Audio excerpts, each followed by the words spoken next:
નમસ્કાર વિદ્યાર્થી મિત્રો, ચેપ્ટર 2ના છેલ્લા લેક્ચરમાં આપણે સ્વાધ્યાયના દાખલા જોતા હતા. આજે આગળ લઈએ તો સ્વાધ્યાયનો 2.12 લાસ્ટમાં આપણે 2.9 સુધી લીધું હતું. 2.10 અને 11 એ પોઈન્ટને અનુરૂપ જ્યારે વચ્ચે વચ્ચે આપણે દાખલા લેતા હતા એ વખતે લેવાઈ ગયો છે. એટલે હવે લઈએ છીએ સ્વાધ્યાયનો 2.12. એની રકમ જોઈએ તો પ્રોવિઝન સ્ટોરની તુલા વડે માપેલ એક બોક્સનું દળ 2.3 kg મળે છે. બોક્સનું દળ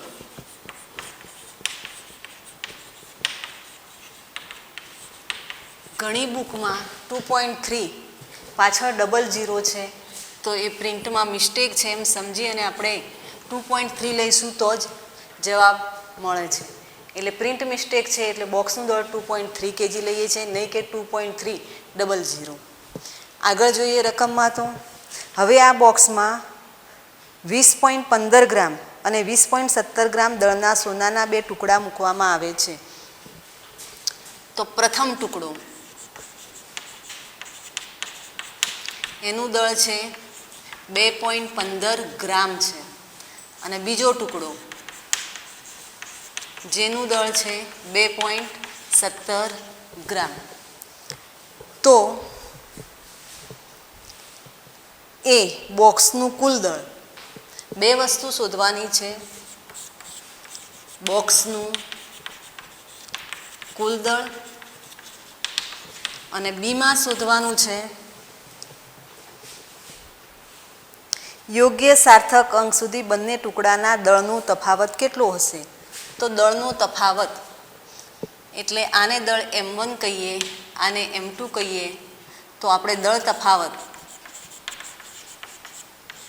M2 - M1 શોધવો પડશે.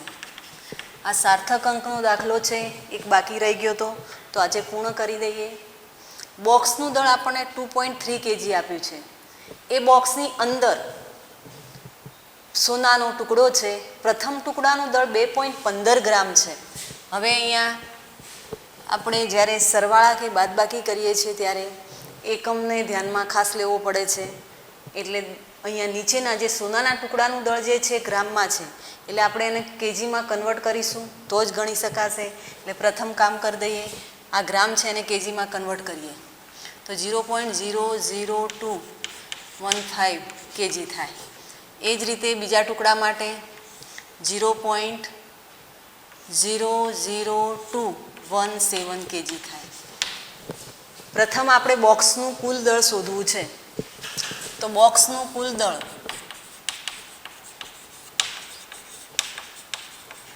બરાબર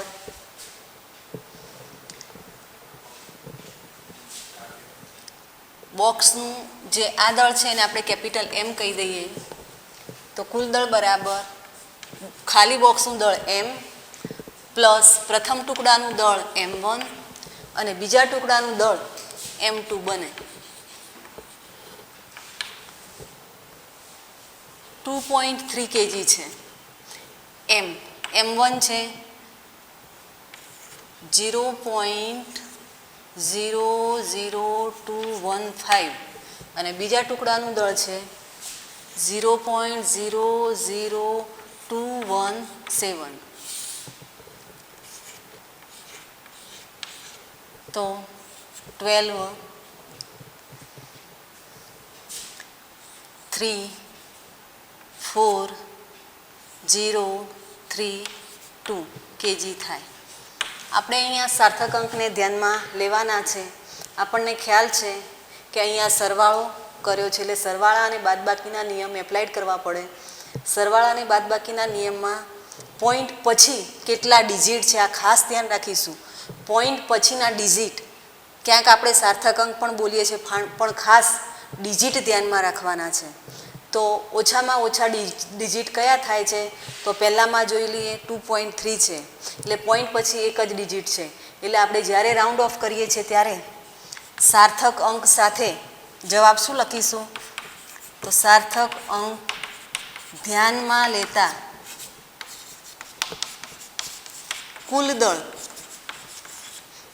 બરાબર 2.3 kg લેવું પડશે. આ વસ્તુ ખાસ યાદ રાખજો.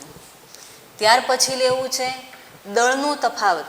તો અહીંયા જોઈએ તો પ્રથમ ટુકડાનું દળ ઓછું છે અને બીજા ટુકડાનું દળ વધારે છે, એટલે તફાવતમાં આપણે મોટામાંથી નાનાને બાદ કરીશું. તો દળનો તફાવત બરાબર M2 માઇનસ M1. M2 છે 0. હવે અહીંયા ફરી પાછું ધ્યાન રાખીએ કે આ બંને ગ્રામમાં છે તો કેજીમાં લેવાની જરૂરિયાત છે નહીં, તો ગ્રામમાં જ લઈ લઈએ. 2.17 માઇનસ 2.15 ઇઝ ઇક્વલ ટુ બાદબાકી કરીએ તો 0.02 અને આ આવશે ગ્રામ. હવે જુઓ અહીંયા પોઈન્ટ પછી ડિજિટ 2 છે અને સાર્થક અંક 1 છે, એટલે ખાસ ધ્યાન રાખીશું. સરવાળા બાદબાકીના નિયમમાં આપેલ રકમ પૈકી પોઈન્ટ પછી ઓછા ડિજિટ હોય ત્યાં સુધી રાઉન્ડ ઓફ કરવાનું. અહીંયા જો સાર્થક અંકને ધ્યાનમાં લો તો 1 જ છે જવાબમાં, એટલે શું પરિસ્થિતિ થાય, આપણે પાછળ 0 મૂકવા માટે પ્રેરાઈએ.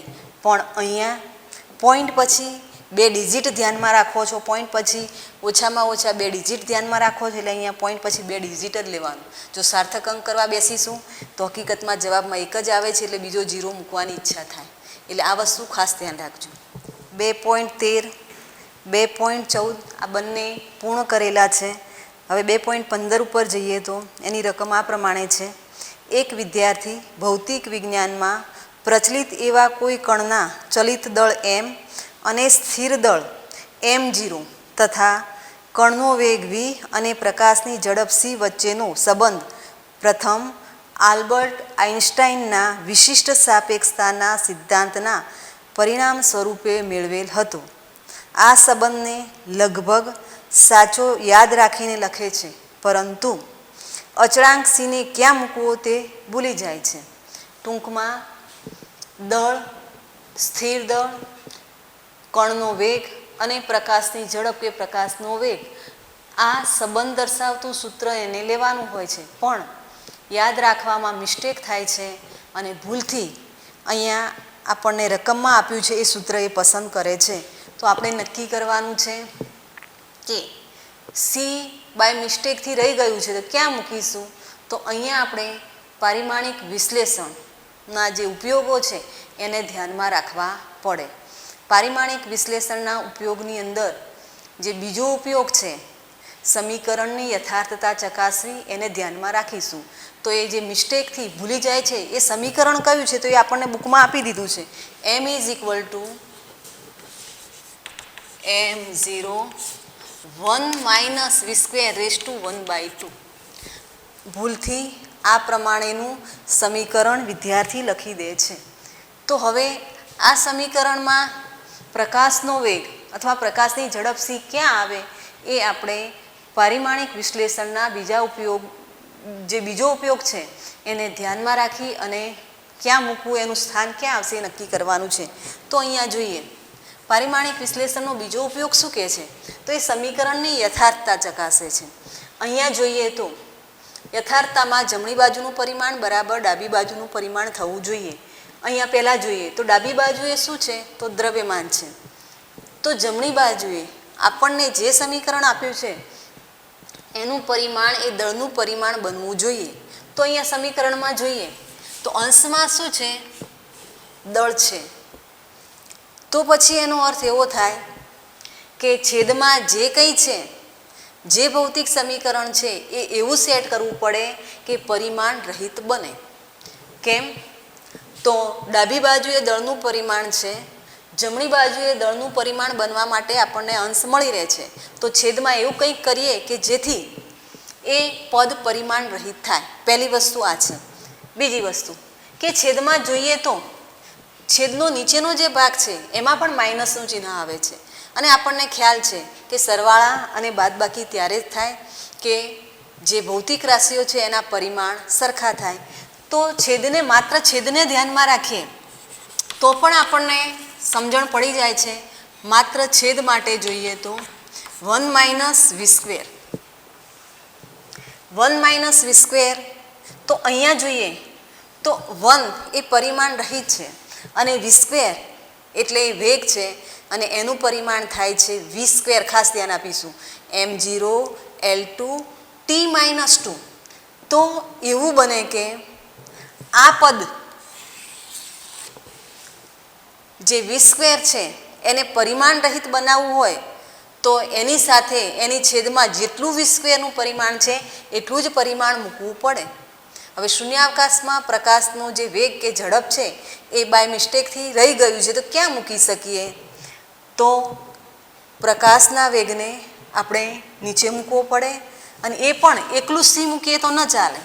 એકલું સી મૂકીશું તો સી અને વીનું પરિમાણ સરખું છે પણ ઉપર વી સ્ક્વેર છે એટલે ફરી પાછું વીનું એક પરિમાણ રહી જાય m0 L1 t-1 બચે. એટલે અહીંયા શું કરવું પડશે? તો સી એકલા લઈશું તો નહીં ચાલે પણ સીનો સ્ક્વેર કરીશું અને સીનો સ્ક્વેર કરીએ તો ઉપર વીનું પરિમાણ વી સ્ક્વેરનું પરિમાણ બનશે m0 L2 t-2.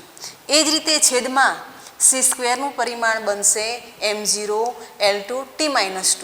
ઉપર નીચે પરિમાણ કેન્સલ થાય એટલે આખું પદ પરિમાણ રહિત બની જાય.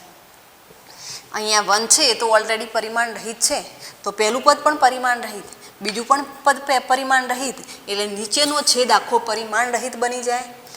ઉપર જોઈએ છીએ તો અંશમાં ડાબી બાજુ અને જમણી બાજુએ દળ આવે છે એટલે બંનેના પરિમાણ સરખા છે. ટૂંકમાં આપણે સી એવા સ્થાને મૂકીશું કે જ્યાં અંશ છેદનું પરિમાણ છેદ આખો પરિમાણ રહિત બને. છેદ આખો પરિમાણ રહિત બનાવવા માટે સીને 1 minus v square upon c square મૂકીશું તો જ અનુકૂળ બને છે. ટૂંકમાં વિદ્યાર્થી જે સૂત્રની અંદર સૂત્ર મૂકવામાં મિસ્ટેક કરે છે, ભૂલી જાય છે, એ સી પદ આ રીતે મૂકીએ તો જ યોગ્ય બને છે. ટૂંકમાં આ લોજિક ઉપર આધારિત દાખલો છે, આનું કંઈ સોલ્યુશન આપણે લખી ન શકીએ પણ આ રીતે આપણે એને સમજાવી શકીએ છીએ. સ્વાધ્યાયનો 2.16 દાખલો જોઈએ.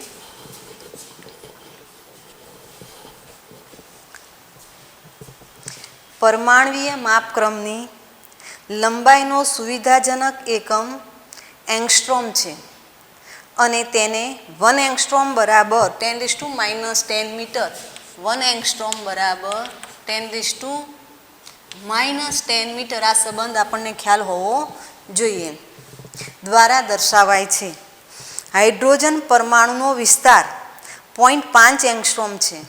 અહીંયા પરમાણુનો વિસ્તાર એ હકીકતમાં આપણે ત્રિજ્યાના સંબંધમાં લઈશું તો જ જવાબ આવે છે એટલે પરમાણુની ત્રિજ્યા લઈશું. તો હાઇડ્રોજન પરમાણુની ત્રિજ્યા વિસ્તાર નહીં પણ હાઇડ્રોજન પરમાણુની ત્રિજ્યા લેવી પડશે. અહીંયા પણ મિસ્ટેક છે એટલે ધ્યાન આપીશું.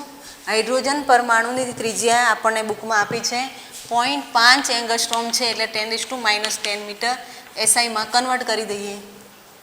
આગળ કહે છે કે તો 1 મોલ હાઇડ્રોજન પરમાણુનું આણ્વીય કદ મીટર ક્યુબમાં કેટલું થશે?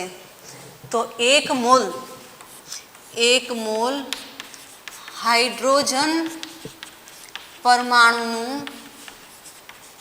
આણ્વીય કદ લેવાનું છે અને એ પણ શામાં લેવાનું છે? મીટર ક્યુબમાં.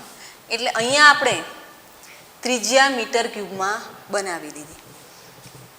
1 મોલ એનો અર્થ એવો થાય કે પહેલાં આપણે એક કામ કરીએ કે હાઇડ્રોજન પરમાણુની ત્રિજ્યા આપી છે તો હાઇડ્રોજનની ત્રિજ્યા ઉપરથી આપણે હાઇડ્રોજનના એક પરમાણુનું કદ શોધી કાઢીએ.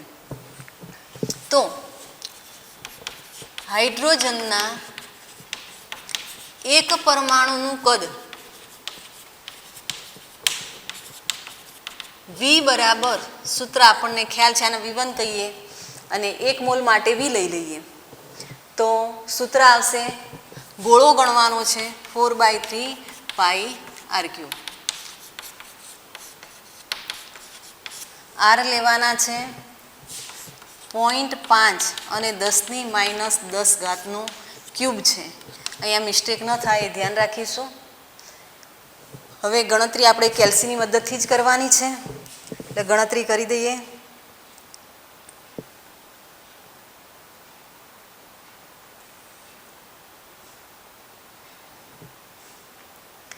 4/3 multiply by 3.14 multiply by 0.5 is equal to જવાબ આવે છે 0.5233 મલ્ટીપ્લાય બાય અહીંયા આગળ 10⁻³ થશે.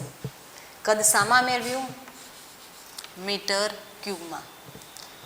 આપણને જવાબ માંગ્યો છે 1 મોલ હાઇડ્રોજન પરમાણુ.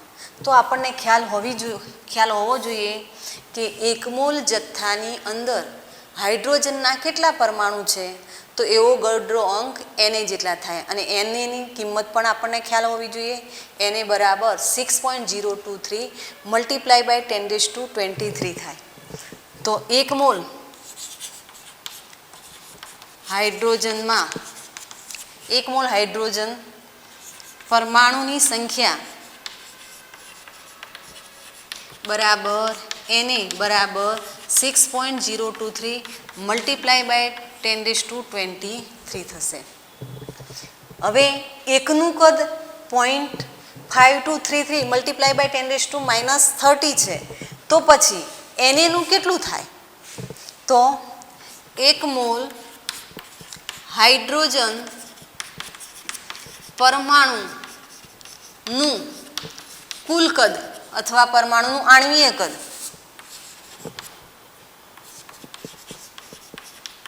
બરાબર એ કદને V કહીએ તો V is equal two Na into V1.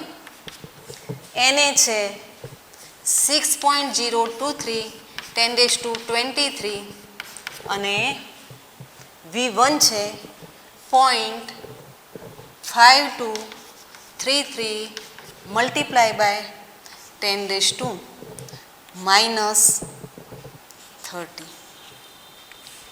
અહીંયા આગળ ઘાતને સેટ કરી દઈએ 10ની, તો 10⁻⁻7 મૂકી દઈએ.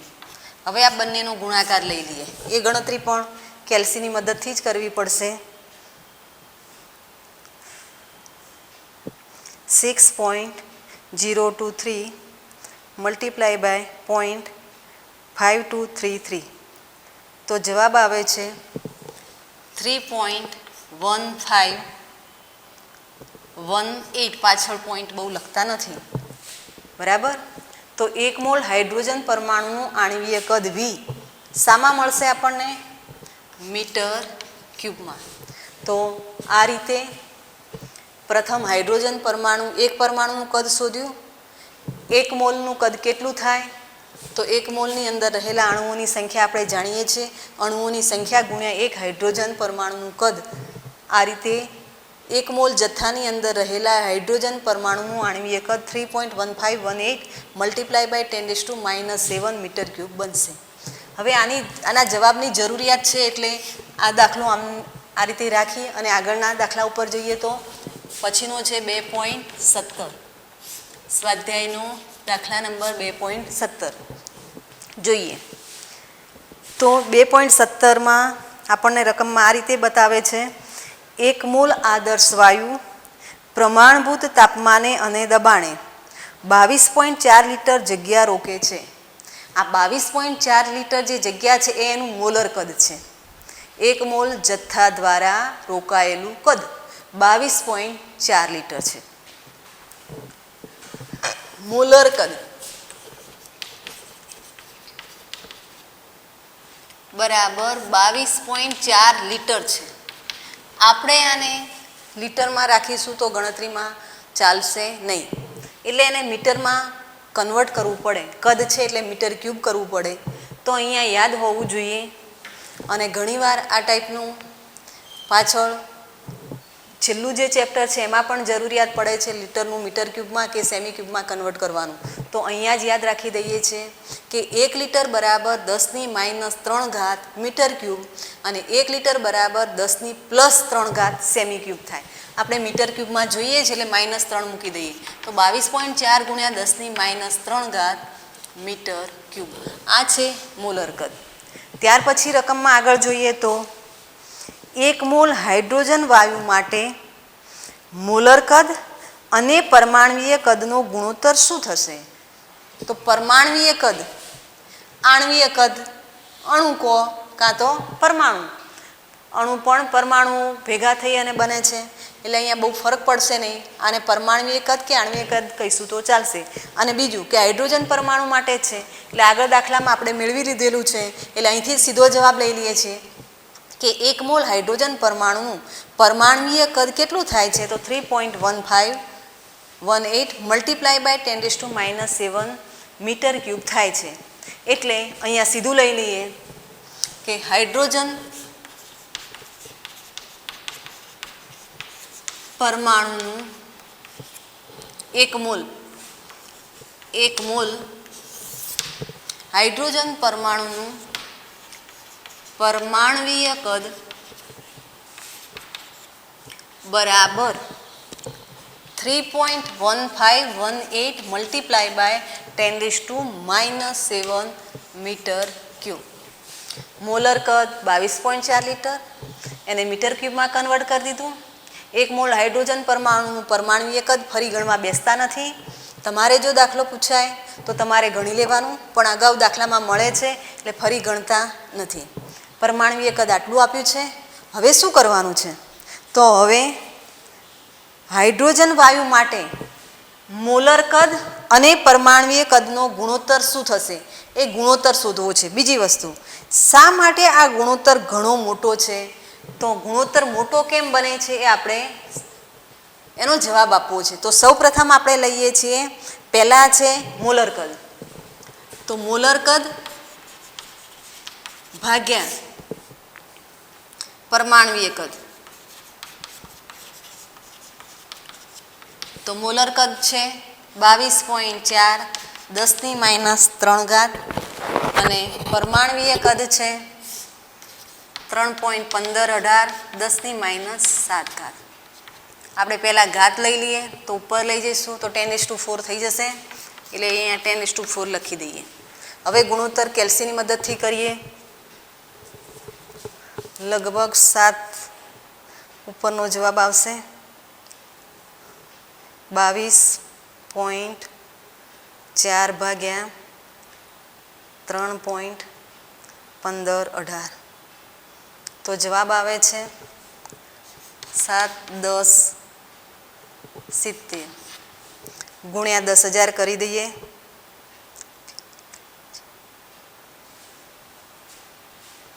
તો આપણો જવાબ આવે છે 71,070. 71,070. જો અહીંયા કદનો ગુણોત્તર છે એટલે આપણે એકમ આવશે નહીં. ઉપર મોલર કદ છે, નીચે પરમાણ્વીય કદ છે. હવે આપણે જવાબ એ આપવો છે કે મોલર કદ પણ એ જ સૂચવે છે કે હાઇડ્રોજન પરમાણુના 1 મોલ જથ્થાનું કદ. 1 મોલ હાઇડ્રોજન પરમાણુનું પરમાણ્વીય કદ એ પણ 1 મોલ જથ્થાનું જ સૂચવે છે. છતાં પણ બંનેના ગુણોત્તરમાં મોલર કદ અને પરમાણ્વીય કદનો ગુણોત્તરમાં આટલો શા માટે? મોલર કદ એ પરમાણ્વીય કદ કરતાં વધારે છે. તો અહીંયા આ રીતે સમજીશું. અહીંયા હાઇડ્રોજનના જે પરમાણુઓ છે એ એકબીજાથી તદ્દન નજીક નથી ગોઠવાયેલા. સમજીએ. મોલર કદની અંદર હાઇડ્રોજન જે વાયુ છે એના 1 મોલ જથ્થાના જે પરમાણુઓ છે એ આ રીતે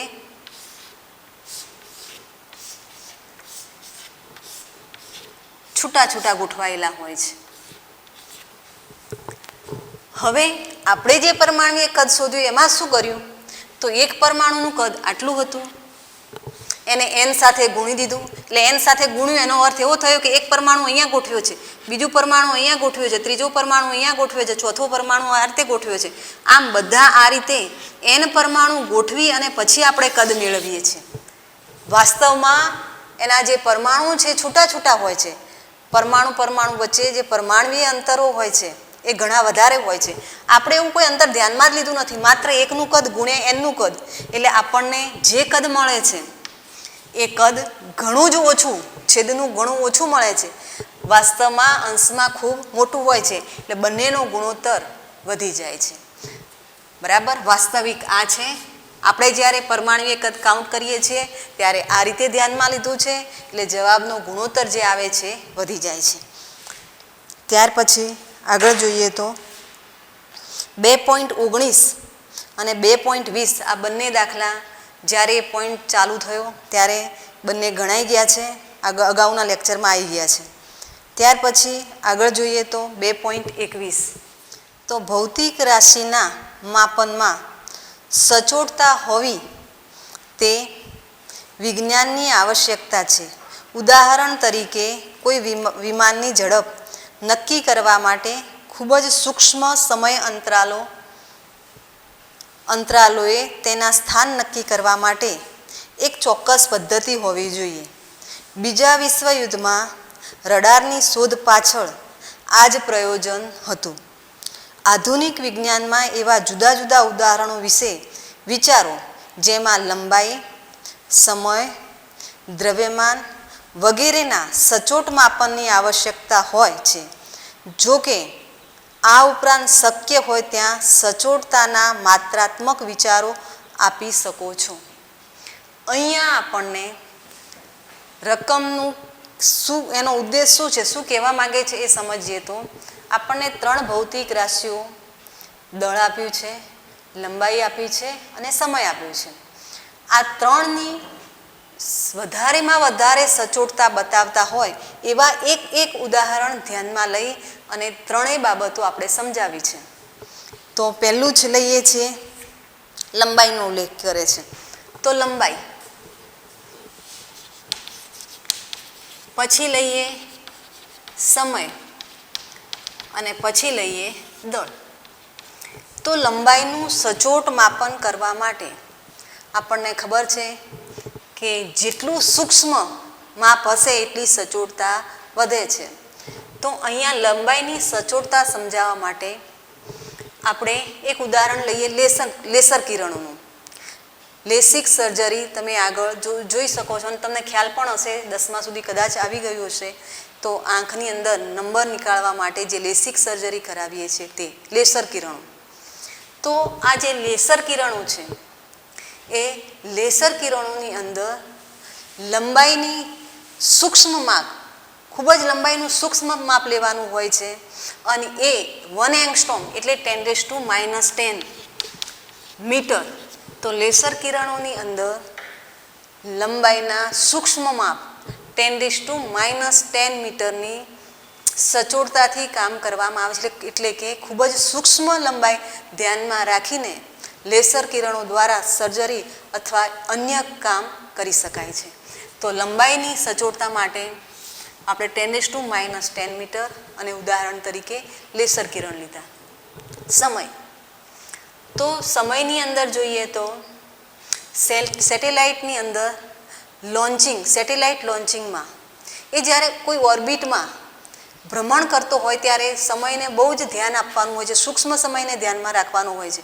અને એ સમય એની સચોટતા માટે માઇક્રોસેકન્ડ એટલે 10⁻10 સેકન્ડની સચોટતાથી કામ કરવું પડે છે. ત્રીજું ઉદાહરણ છે દળ. તો દળનું સૂક્ષ્મ માપ આપણે જોઈએ તો પરમાણુય દળ, ન્યુક્લિયર દળ માપવા માટે માસ સ્પેક્ટ્રોગ્રાફ વાપરીએ છીએ. તો આ માસ સ્પેક્ટ્રોગ્રાફની અંદર 10⁻30 kgની ચોકસાઈથી દળ માપવામાં આવે છે. તો લંબાઈ માટે 10⁻10 મીટરની સચોટતા, સમય માટે માઇક્રોસેકન્ડ 10⁻6 સેકન્ડની અને દળ માટે 10⁻30 kgની સચોટતાવાળા માપ આપણે પસંદ કરીએ છીએ. આ પણ એક પ્રશ્ન જે ટાઈપનું છે, દાખલો આ રીતે પરીક્ષામાં પૂછાય નહીં, પણ આપણને આ વસ્તુનો ખ્યાલ હોવો જોઈએ. ત્યાર પછી આગળનો દાખલો લઈએ તો આમાં પણ પ્રશ્નો જ છે 2.22માં. તો 2.22માં આપણે જોઈએ તો જે રીતે વિજ્ઞાનમાં સચોટ માપન જરૂરી છે તેવી જ રીતે અલ્પ વિકસિત વિચારો તથા સામાન્ય માપનો દ્વારા રાશિનો સામાન્ય અંદાજ લગાવવો તેટલું જ મહત્ત્વનું છે. નીચે આપેલા અનુમાન લગાવી શકાય કે તે માટેના ઉપાયો વિચારો. જ્યાં અનુમાન મેળવવાનું અઘરું લાગે ત્યાં રાશિઓની મહત્તમ મર્યાદા મેળવવાનો પ્રયત્ન કરો. હવે આગળનો દાખલો, અને આ બંને એકબીજાથી ઓપોઝિટ ડાયરેક્શનમાં છે. 2.21માં આપણને સચોટતા ઉપર ભાર મૂકવાનું કીધું છે, અને 2.22માં આપણે આશરે કિંમતો લેવાની છે. એ આશરે કિંમતો લઈ અને 4 પ્રશ્નો છે, 5 પ્રશ્નો છે. એ 5 પ્રશ્નોના આપણે જવાબ આપવાના છે. આ પણ દાખલો પરીક્ષામાં પૂછાઈ શકે નહીં, છતાં પણ આપણે શક્ય એવા આશરે કિંમતો લઈ અને જવાબ આપીશું.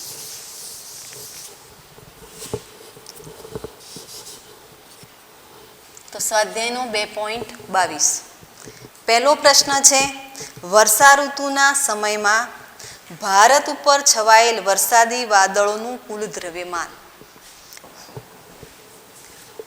ભારત માટે જ છે વરસાદી ચોમાસાની સિઝનમાં ભારત પર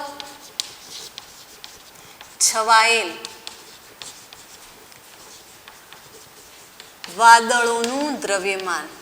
હવે આમાં કેવી કલ્પના કરીશું કે વાદળોનું દ્રવ્યમાન શોધવું છે. વાદળોની અંદર શું હોય છે? તો વરસાદના પાણીના બૂંદ હોય છે. એટલે આપણે એવી કલ્પના કરીશું કે વરસાદ જેટલો ભારત દેશ ઉપર પડે છે એ પડેલા વરસાદના પાણીનું દ્રવ્યમાન શોધી લઈએ, અને પાણીનું દ્રવ્યમાન એ જ વાદળોનું દ્રવ્યમાન છે એવી આપણે કલ્પના કરવી પડે. પ્રશ્ન એ થાય કે પડેલા વરસાદનું દ્રવ્યમાન આપણે કઈ રીતે શોધીશું? તો અહીંયા દ્રવ્યમાન શોધવા માટે કદ ગુણ્યા ઘનતાનો સંબંધ ધ્યાનમાં લેવો પડે. પાણીની ઘનતા આપણને ખ્યાલ છે, અગાઉ ઉદાહરણમાં લઈ લીધું છે. એ CGSમાં આવડે છે, MKSમાં આવડે છે. ટૂંકમાં દળ શોધવા માટે કદ અને ઘનતા જોઈએ. ઘનતા આપણે જાણીએ છીએ. તો હવે ભારતમાં ચોમાસાની સિઝનમાં પડેલા વરસાદનું કદ શોધવું પડે. તો આપણે એવું કહીએ છીએ કે ભારતમાં સરેરાશ ચોમાસાની અંદર 100 સેમી જેટલો વરસાદ પડે છે. એટલે ચોમાસામાં ભારતમાં ચોમાસામાં સરેરાશ 100 સેમી વરસાદ પડે. એટલે અહીંયા કદ બનાવવા માટે આપણને એક પરિમાણ પ્રાપ્ત થઈ ગયું. હવે ભારતનો જે વિસ્તાર છે એ હવામાન શાસ્ત્રીઓના અનુમાન પ્રમાણે લઈએ તો વિસ્તાર એટલે કે એરિયા એ છે 3.3 મિલિયન કિલોમીટરનો સ્ક્વેર. ટૂંકમાં વરસાદ ઉપરથી એક પરિમાણ મળ્યું. એનો ક્ષેત્રીય જે વિસ્તાર છે એ 2 પરિમાણ. આ બંનેનો ગુણાકાર કરીશું એટલે કદ V બરાબર, ધારો કે આને આપણે D લઈ લઈએ તો A ઇન્ટુ ડી. અહીંયા આપણને મિલિયન કિલોમીટરનો સ્ક્વેર આપ્યો છે, એટલે આપણે આને SIમાં કન્વર્ટ કરવું પડશે. તો 3.3 મિલિયન મીન્સ 10⁶, અને કિલોમીટરનો સ્ક્વેર છે એટલે કિલોમીટરના 10�3 મીટર થાય, અને એનો સ્ક્વેર એટલે ફરી પાછા બીજા 6 આવશે, 10⁶, અને અહીંયા મીટર સ્ક્વેર લઈએ તો શું બનશે?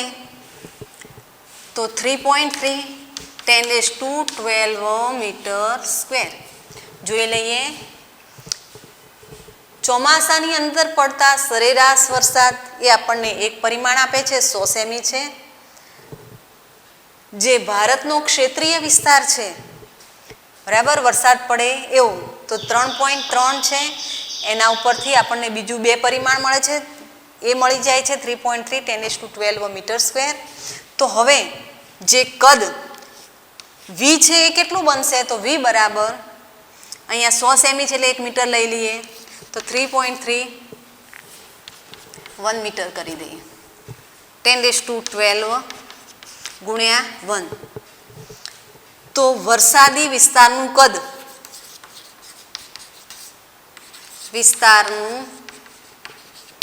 કદ 3.3 10⁻12 મીટર ક્યુબ. તો વરસાદના પાણીનું દ્રવ્યમાન, જે વાદળનું દ્રવ્યમાન સૂચવે છે, કેટલું થશે? તો કદ, આને એમ કહી દઈએ તો કદ ગુણ્યા ઘનતા વી ઇન્ટુ રો. વી આપણને પ્રાપ્ત થાય છે 3.3 અને આ રહેશે 10⁻12. ઘનતા લેવી છે તો અહીંયા આપણે ઘનતા એ એસઆઈમાં લઈએ તો એસઆઈમાં કેટલી થશે? તો સીજીએસમાં આપણને ખ્યાલ છે કે 1 બને છે અને એસઆઈમાં કેટલી બને છે? તો 10⁻3 બને. તો 10⁻3.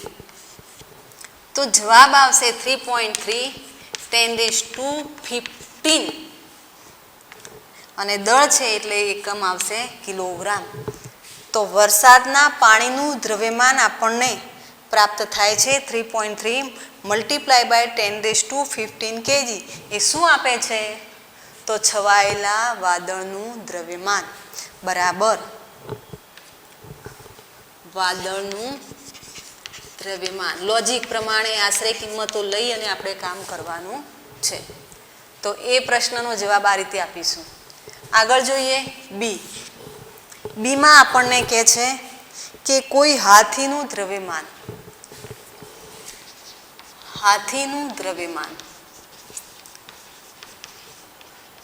તો હવે હાથીનું દ્રવ્યમાન શોધવા માટે આપણે આર્કિમિડીઝના સિદ્ધાંતનો ઉપયોગ કરીએ છીએ. આપણને ખ્યાલ છે કે તરતા પદાર્થ માટે, ધારો કે કોઈ બોટ છે તો બોટને જ્યારે પાણીમાં મૂકીએ છીએ ત્યારે એ બોટ દ્વારા પાણી વિસ્થાપિત થાય છે. અને ધ્યાન એ રાખીશું, બોટને પાણીમાં મૂકીએ ત્યારે બોટ કોઈ ઊંડાઈએ પાણીમાં સ્થિર થાય છે. કોઈ ઊંડાઈએ શબ્દ બોલું છું એનો અર્થ એ થશે કે બોટ પાણીને વિસ્થાપિત કરે છે, પાણીને ખસેડે છે.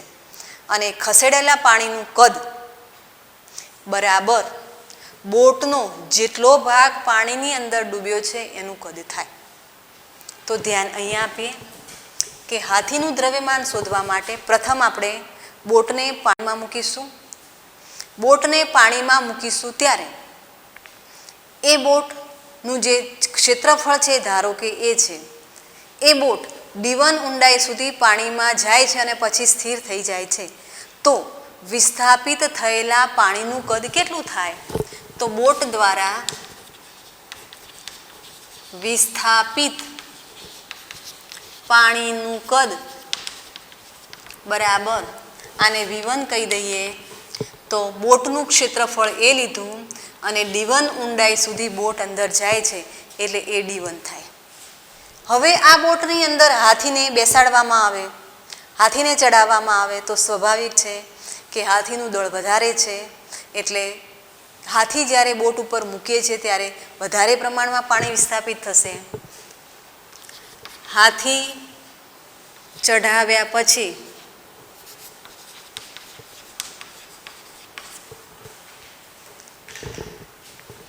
બોટ દ્વારા વિસ્થાપિત પાણીનું કદ V2 લઈએ તો એ D2, એટલે ધારો કે D2 ઊંડાઈએ જાય છે. તો ટોટલ તો કેટલો ફરક પડ્યો? તો કદમાં ફેરફાર, પાણીના કદમાં ફેરફાર બરાબર કેટલો બનશે? એ D2 માઇનસ D1. આ આપણે શોધી શકીએ છીએ. બોટનું ક્ષેત્રફળ પણ આપણે જાણીએ છીએ અને આ ઊંડાઈમાં થતો ફેરફાર પણ આપણે શોધી શકીએ. જુઓ, પાણીના કદમાં થતો ફેરફાર.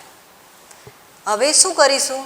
પાણીનું દળ શોધીશું અને જેટલું પાણીનું દળ હશે એટલું હાથી પાણીનું દળ ગણી શકાય, કારણ કે પ્રથમ એકલી બોટ દ્વારા વિસ્થાપિત થયેલું પાણી બતાવ્યું, એ પાણીનું કદ લીધું, ત્યાર પછી હાથીને ચડાવ્યા પછી વિસ્થાપિત થયેલા પાણીનું કદ શોધ્યું, તો પાણીના કદમાં કેટલો ફેરફાર થયો, એ કદમાં થતા ફેરફાર ઉપરથી આપણે પાણીનું ફેરફાર પામેલું દળ લઈ લઈએ અને એ દળ એ જ શું થશે, હાથીનું દળ બને. તો આ પ્રમાણે હાથીનું દ્રવ્યમાન આપણે આર્કિમિડીઝના સિદ્ધાંતનો ઉપયોગ કરી અને શોધી શકીશું. કદ એને ઘનતા વડે ગુણીશું, આ કદ મળ્યું. હવે દળ લઈશું તો એ d2 - d1 ઘનતા રો લઈ લઈએ અથવા ડી કહીએ, પાણીની પણ અહીંયા ડી છે એટલે રોજ લો. આ પાણીની ઘનતા છે. આ બધી જ વસ્તુ કાઉન્ટેબલ છે, એ કાઉન્ટ કરી શકાય છે, d2 - d1 કરી શકાય છે. તો આ જે દળ છે પાણીનું દળ એ જ હાથીનું દળ થશે. તો આ પ્રમાણે બીજા પ્રશ્નનો પણ જવાબ આપણે આપી શકીએ છીએ. ત્રીજું છે સીમાં જોઈએ તો કોઈ આંધી દરમિયાન પવનની ઝડપ, આંધી દરમિયાન પવનની ઝડપ શોધવી છે. આંધી દરમિયાન પવનની ઝડપ. તો ધારો કે જમીનની સપાટીથી અમુક ઊંચાઈએ હવા ભરેલો ફુગ્ગો રાખ્યો છે. હવે પવન નહીં હોય ત્યારે ફુગ્ગો હવામાં કેવો રહેશે, સ્થિર રહેશે. પણ જ્યારે આંધી આવે છે ત્યારે એ ફુગ્ગો ધારો કે એ સ્થાનથી બી સ્થાન એટલે કે એક્સ જેટલું સ્થાનાંતર કરે છે. તો આ પરિસ્થિતિમાં જમીનની સપાટીથી પહેલું સ્થાન અને જમીનની સપાટીથી બીજું સ્થાન કંઈક ખૂણો આંતરે છે થીટા. અહીંયા આપણે પૃથ્વીની સપાટીથી એચ ઊંચાઈએ ફુગ્ગાને ગોઠવેલો જ છે એટલે એચ આપણે જાણીએ છીએ. અહીંથી કેટલું સ્થાનાંતર થયું એક્સ એ પણ આપણે જાણી શકીએ. તો ત્રિકોણમિતીય વિધેયનો ઉપયોગ કરીએ તો ટેન થીટા બરાબર શું બનશે, એક્સ બાય એચ. માટે એચ ટેન થીટા બરાબર એક્સ બને. બંને બાજુ સમય લઈ લઈએ તો h by t tan theta is equal to x by t, અને એક્સ બાય ટી આપણને શું આપે છે, પવનની ઝડપ. તો આ સૂત્ર પ્રમાણે આપણે પવનની ઝડપ શોધી શકીએ છીએ.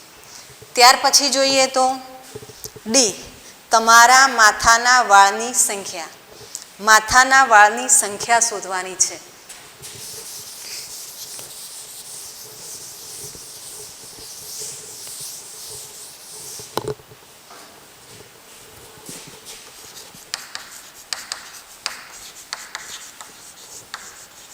આ સંખ્યા શોધવા માટે ગણતરી કરવા બેસાય નહીં. કઈ રીતે શોધીશું? તો ધારો કે માનવ માથાનો જે વિસ્તાર છે એ માનવ માથું આર બરાબર 8 સેમી ત્રિજ્યા ધરાવે છે.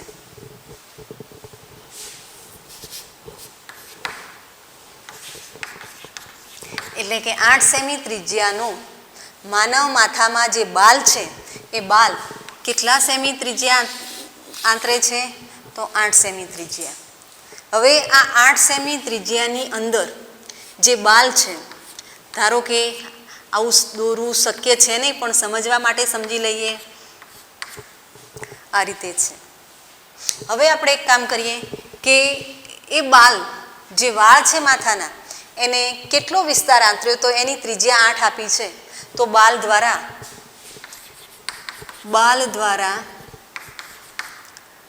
આંતરાતો માથાનો વિસ્તાર બરાબર ત્રિજ્યા 8 સેમી છે. તો આપણે એને પાઈ આર સ્ક્વેર સૂત્ર પ્રમાણે લઈ લઈએ તો પાઈ આર થશે 8 સેમી આપ લીધેલા છે એટલે મીટરમાં કન્વર્ટ કરી દઈએ 10⁻²નો સ્ક્વેર. એક સૂત્ર આ બને. હવે એક કામ કરીએ કે માથાની અંદર જે બાલ છે એનો સમગ્ર વિસ્તાર તો આપણને પ્રાપ્ત થઈ ગયો. હવે આ જે બાલ છે એ બાલનો વિસ્તાર શું, બાલની સાઈઝ શું છે, તો બાલનું પરિમાણ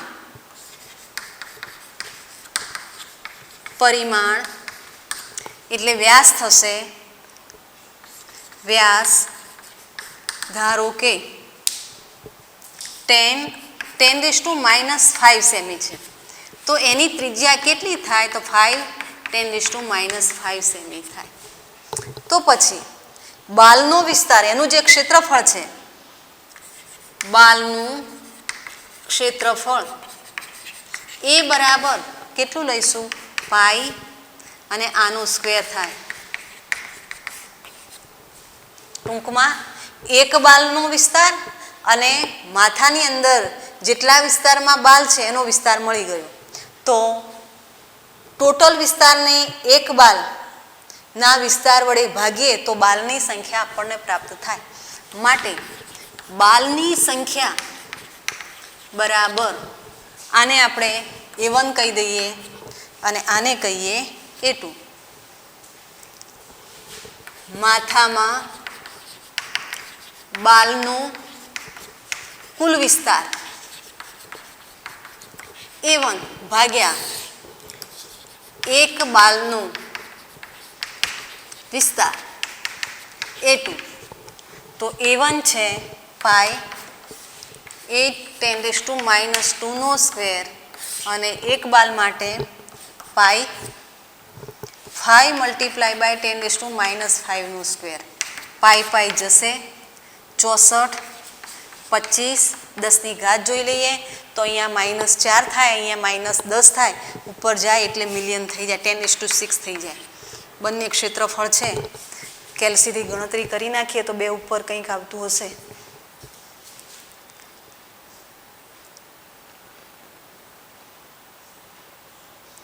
ચોસઠ ભાગ્યા 25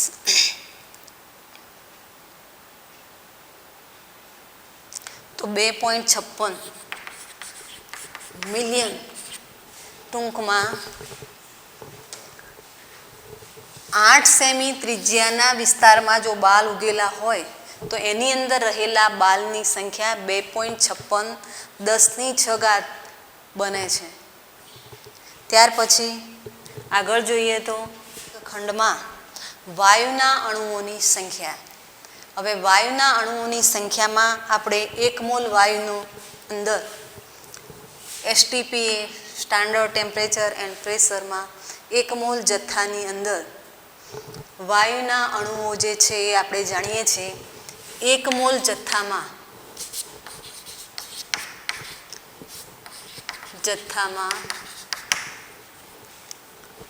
વાયુના અણુની સંખ્યા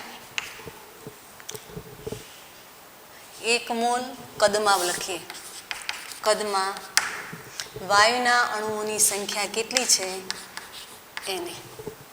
તો આપણે ઓરડાનું કદ લઈ લઈએ.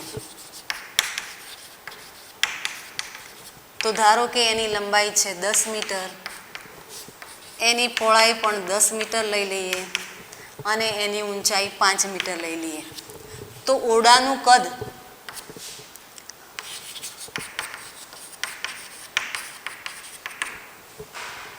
કેટલું થશે? તો અહીંયા થશે 500 મીટરનો ક્યુબ થાય. 500 મીટર ક્યુબ એ ઓરડાનું કદ છે. હવે આપણે જાણીએ છીએ કે 1 મોલ કદની અંદર વાયુના અણુઓ કેટલા છે એને જેટલા, તો ઓરડાના કદમાં કેટલા થાય? હવે 1 મોલ કદ એટલે આપણને ખ્યાલ છે કે કેટલું કદ, તો 22.4 લીટર કદ. 1 મોલ કદ બરાબર 22.4 લીટર બરાબર 22.4 ગુણ્યા 10ની આપણે અહીંયા SIમાં ચાલવું છે એટલે કેટલા લખીશું? -3 મીટર થાય. એટલે 22.-3 મીટર ક્યુબ કદની અંદર એને અણુઓ હોય તો ઓરડાના આટલા કદમાં કેટલા બને? તો 22.4 10⁻³ મીટર ક્યુબ કદમાં વાયુના અણુઓ કેટલા છે? એને 6.023 મલ્ટીપ્લાય બાય 10⁻23. તો 500 મીટર ક્યુબ કદમાં કેટલા થશે? તો 500, આને n કહીએ સંખ્યા, વાયુના અણુઓની સંખ્યા. વાયુના અણુની સંખ્યા n બરાબર 500 ઉપર જશે. 22.4 10⁻³ ગુણ્યા Na એટલે 6.023 10⁻23 થાય. આની ગણતરી આપણે કરી દઈએ તો -3 ઉપર જશે એટલે 10⁻26 થાય. પછી ગણતરી કેલ્સીની મદદથી લઈએ તો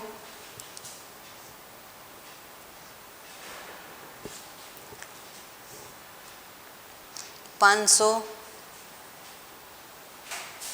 ગુણ્યા 6.023 ભાગ્યા 22.4 તો જવાબ મળે છે આપણને 134.44. 20 કહીશું તો ચાલશે. તો આટલો જવાબ થાય છે. ટૂંકમાં 500 મીટર ક્યુબ કદના ઓરડાની અંદર રહેલા વાયુના અણુઓની સંખ્યા આપણને આટલી પ્રાપ્ત થાય છે. હવે છેલ્લો દાખલો છે 2.23મો. સૂર્ય એક ગરમ પ્લાઝમા છે જેની અંદરનો ગર્ભ એટલે એના કોરનું તાપમાન છે 10⁻7 કેલ્વિન થી વધારે અને બાહ્ય પૃષ્ઠનું તાપમાન 6000 કેલ્વિન છે. આટલા ઊંચા તાપમાને કોઈ પણ પદાર્થ ઘન કે પ્રવાહી અવસ્થામાં રહી શકે નહીં. સૂર્યની દળઘનતા ઘન અને પ્રવાહી અથવા વાયુની ઘનતાઓમાંથી કયા વિસ્તારમાં હોવાનું તમને ધારણા છે? ટૂંકમાં સૂર્ય ઘન, પ્રવાહી કે વાયુ આ 3 અવસ્થામાંથી કઈ અવસ્થામાં છે આપણે નક્કી કરવું છે. એના માટે આપણને અહીંયા ડેટા આપી છે કે તમારું અનુમાન સાચું છે તેની ચકાસણી નીચે આપેલ માહિતી પરથી નક્કી કરી શકો છો. સૂર્યનું દળ છે 2×10⁻30 kg એટલે સૂર્યનું દળ ms બરાબર 2×10⁻30 kg અને સૂર્યની ત્રિજ્યા આપણને આપી છે. સૂર્યની ત્રિજ્યા છે r 7.0 10⁸8 મીટરમાં છે. તો હવે સૂર્ય ઘન, પ્રવાહી કે વાયુ, ઘન, પ્રવાહી કે વાયુ આ 3 સ્વરૂપમાંથી કયું સ્વરૂપ છે આપણે ધ્યાનમાં લેવું છે. આપણને અહીંયા દળ આપી દીધું છે, ત્રિજ્યા આપી દીધેલી છે. આપણે ઘનતાને ધ્યાનમાં રાખી અને આગળ જવાબ મેળવીએ. તો સૂર્યનું દળ, સૂર્યનું કદ લઈ લઈએ. સૂર્યને ગોળો લઈશું તો સૂર્યનું કદ 4/3 પાઈ r³ બનશે. 4/3 પાઈ 3.14 લઈએ અને r છે 7 10⁸8 નો ક્યુબ.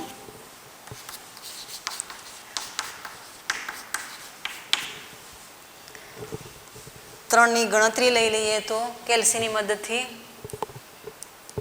10⁻24 તો કરી દઈએ અને અહીંયા 7³ લઈએ તો જવાબ આવશે 4/3 multiply by 3.14 multiply by 49 multiply by 7 is equal to 1436 1436 અને 10⁻24 આ શું મીટર ક્યુબ એ સૂર્યનું કદ આવ્યું. હવે સૂર્યનું દળ આપેલું છે. સૂર્યની ઘનતા તો ઘનતા બરાબર દળ ભાગ્યા કદ ms બાય v લઈ લઈએ તો 2×10⁻30 છે અને v કેટલા છે 36×10⁻24 તો અહીંયા 10⁻6 બની જાય. ભાગાકાર કરીએ કેલ્સીની મદદથી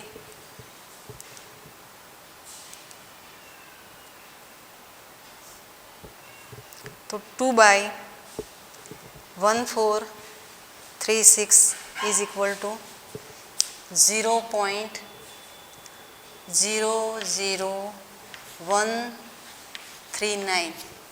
એક કામ કરીએ 6 ઘાત છે તો 3 આમાં લઈ લઈએ તો 1.39 10⁻3 કિલોગ્રામ. અરે ઘનતા છે ને એટલે દળ તો આપણે કેજીમાં લીધું છે કેજી બાય મીટર ક્યુબ થાય એસઆઈ બને છે એટલે એપ્રોક્સિમેટ લેવું હોય તો 1.4 10⁻3 કેજી બાય મીટર ક્યુબ થાય. તો અહીંયા જોઈએ તો 10⁻3 કેજી બાય મીટર ક્યુબ એ પાણીની ઘનતા છે જ. તો કહીએ તો સૂર્યની ઘનતા એ પાણીની ઘનતા કરતાં લગભગ 1/2 છે. એનો અર્થ એવો થશે કે સૂર્યની ઘનતા એ પાણીની ઘનતા કરતાં વધારે હોવાથી સૂર્ય વાયુ સ્વરૂપે હશે નહીં. તો કયા સ્વરૂપે હશે? કાં તો ઘન અને કાં તો પ્રવાહી સ્વરૂપે હશે. આગળ તમે પ્લાઝ્મા સ્વરૂપ ભણશો ત્યારે આની વિશેષ માહિતી મેળવી શકશો. અત્યાર પૂરતું માત્ર આ 3 સ્વરૂપમાંથી કયું સ્વરૂપ છે એ જ આપણે નક્કી કરવાનું છે. એટલે વાયુ નથી, કાં તો ઘન અને કાં તો પ્રવાહી. તો આ સાથે આ ચેપ્ટર અહીંયા પૂર્ણ થાય છે. શાળાના વિદ્યાર્થીઓ માટે ખાસ સૂચના છે કે સ્વાધ્યાયના ઉદાહરણના દરેક દાખલા સમજી અને નોટબુકની અંદર ખાસ લખવાના છે. જ્યારે શાળા સ્ટાર્ટ થાય છે ત્યારે આજે તમને જે કંઈ હોમવર્ક આપ્યું છે અથવા જે કંઈ કામ સોંપીએ છીએ એ ચેક કરવામાં આવશે. એટલે આટલું કામ કરીને રાખીશું. ચલો બાકીનું પછી લઈશું.